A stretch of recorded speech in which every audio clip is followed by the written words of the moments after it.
غزوہ بدر کفر اور اسلام کے درمیان ہونے والا پہلا غزوہ تھا جس میں فقط اسلام اور کفر کی جنگ لڑی جا رہی تھی۔ باپ بیٹے کے سامنے تھا، بھائی بھائی کے سامنے تھا، چچا بھتیجے کے سامنے تھا اور ماموں بہانجے کے سامنے تھا۔ سیدنا حضرت امیر حمزہ رضی اللہ تعالی عنہ نے غزوہ بدر کے اندر بھی بہادری کی وہ داستان رقم کی کہ چند منٹوں کے اندر کفار مکہ کے بڑے بڑے سرداروں کو واصل جہنم کر دیا۔ غزوہ احد میں سیدنا حضرت امیر حمزہ رضی اللہ تعالی عنہ بڑی بہادری سے لڑ رہے تھے۔ ایک شخص تھا جس کا نام وحشی تھا، اس کو غزوہ احد میں فقط ایک ہی نشانہ دیا گیا تھا کہ تیرا اس غزوہ میں ایک ہی ٹارگٹ ہے اور وہ امیر حمزہ ہے۔ اگر تو امیر حمزہ کو قتل کرنے میں کامیاب ہوتا ہے تو بدلے میں تجھے رہائی بھی ملے گی اور بہت سارا انعام بھی دیا جائے گا۔ وحشی کہتے ہیں کہ میں ایک پتھر کے پیچھے چھپ کے بیٹھا تھا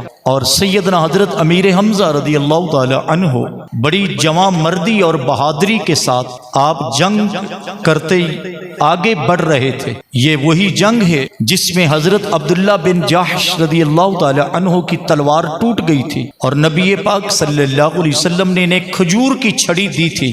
حضرت عبداللہ بن جحش رضی اللہ تعالیٰ عنہ کہتے ہیں وہ کام میری تلوار نے بھی نہیں کیا تھا جو حضور کے ہاتھ سے ملی ہوئی کھجور کی چھڑی نے کر دکھایا تھا۔ یہ وہ جنگ ہے۔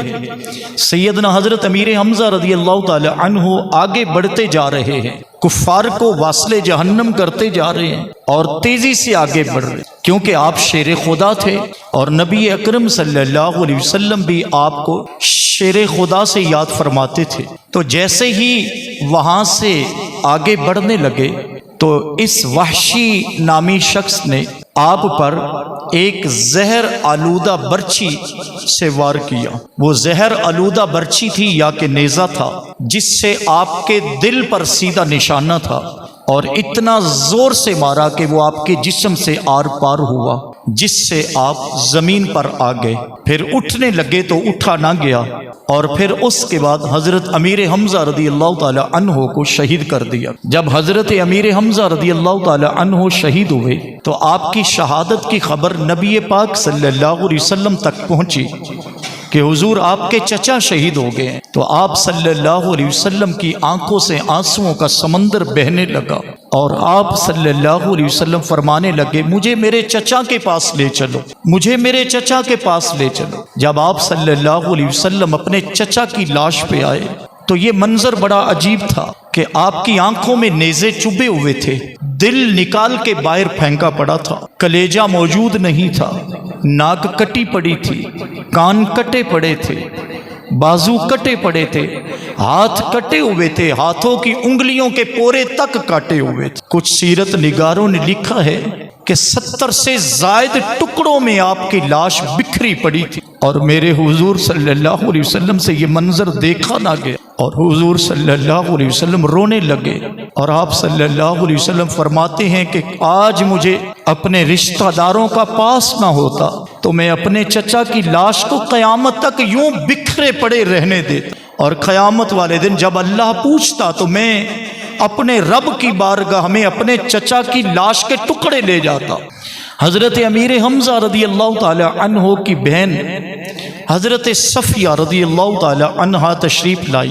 آپ نے اپنے بھائی کی لاش کو ان کی انگلیوں کے پوروں سے پہچانا اور پھر آپ 2 کپڑے لے کر کفن کے آئی تھی۔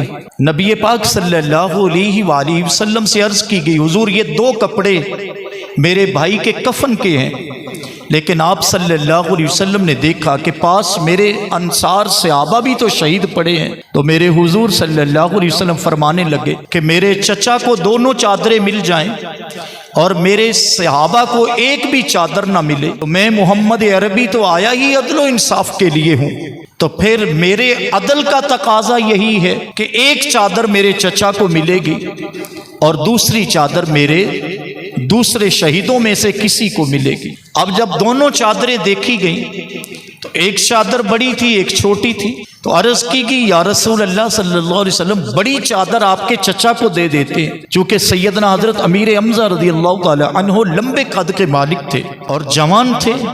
تو عرض کی گئی حضور بڑی چادر آپ کے چچا کو دے دیتے ہیں تو چھوٹی چادر کسی صحابی کو دے دیتے ہیں. ارشاد فرمایا نہیں، اس پر بھی عدل کیا جائے گا، ہم قرعہ اندازی کریں گے اور قرعہ اندازی میں جو چادر میرے چچا کے حصے میں ہوگی وہ چادر ہی ملے گی. پھر قرعہ اندازی کی گئی تو چھوٹی چادر حضرت امیر حمزہ رضی اللہ تعالیٰ عنہ کے حصے میں آئی. جب کفن پہنایا جا رہا تھا تو چادر سر کی طرف کی جاتی تو پاؤں کھل جاتے تھے، اور جب پاؤں کی طرف کی جاتی تو سر کھل جاتا تھا. یہ کس کا کفن ہے؟ یہ سرداران مکہ میں سے ایک سردار کی بات ہے، یہ سرداران قریش میں سے ایک سردار کی بات ہے. یہ اس عظیم شخص کی کہانی ہے جو میرے حضور صلی اللہ علیہ وسلم کے سکے چچا ہیں. یہ اس عظیم شخص کی کہانی سنا رہا ہوں جن سے میرے حضور اس قدر محبت کرتے تھے کہ شہر مدینہ میں جب کسی کے ہاں بیٹا پیدا ہوتا تو لوگ حضور کی بارگاہ میں لایا کرتے تھے، یا رسول اللہ صلی اللہ علیہ وسلم ہمارے بیٹے کو نام دے دیجئے. تو میرے آقا فرماتے تھے مجھے اپنے چچا سے بڑا پیار ہے، اپنے بیٹے کا نام میرے چچا کے نام پر یعنی حمزہ رکھا کرو.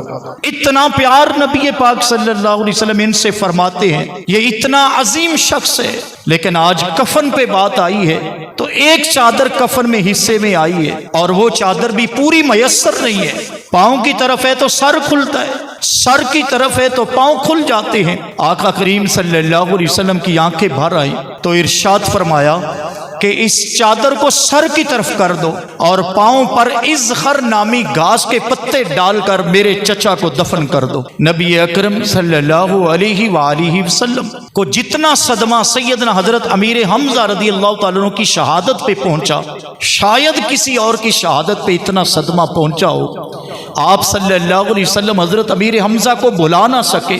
بعض روایات کے مطابق ہر بدھ کو حضور شہداء احد پہ آتے، پھر سال میں ایک مرتبہ باقاعدگی کے ساتھ تشریف لاتے. بلکہ آپ لوگ ماشاءاللہ مدینہ شریف جاتے رہتے ہیں اور کتنے ہمارے حاجی صاحبان ابھی مدینہ شریف سے واپس آئے ہیں.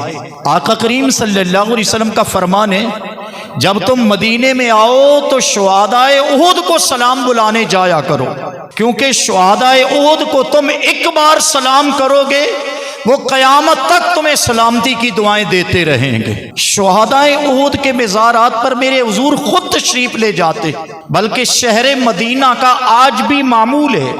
آپ مدینہ شریف کبھی جائیے، میں نے پرکھا ہے، آپ بھی پرکھیے گا. شہر مدینہ کے لوگ ہر بدھ کو باقاعدگی کے ساتھ شہداء احد اور خصوصاً حضرت امیر حمزہ کو سلام کرنے جاتے ہیں، آج بھی جاتے ہیں. اس قدر میرے آقا کو ان سے محبت تھی. بعد میں وہ شخص جس نے حضرت امیر حمزہ رضی اللہ تعالیٰ عنہ کو شہید کیا تھا، فتح مکہ کے موقع پر وہ شخص ایمان لے آیا. نبی پاک صلی اللہ علیہ وسلم اتنے کریم اور رعوف ہیں اور اتنے رحمت للعالمین ہیں کہ میرے آقا نے پھر انہیں معاف فرما دیا.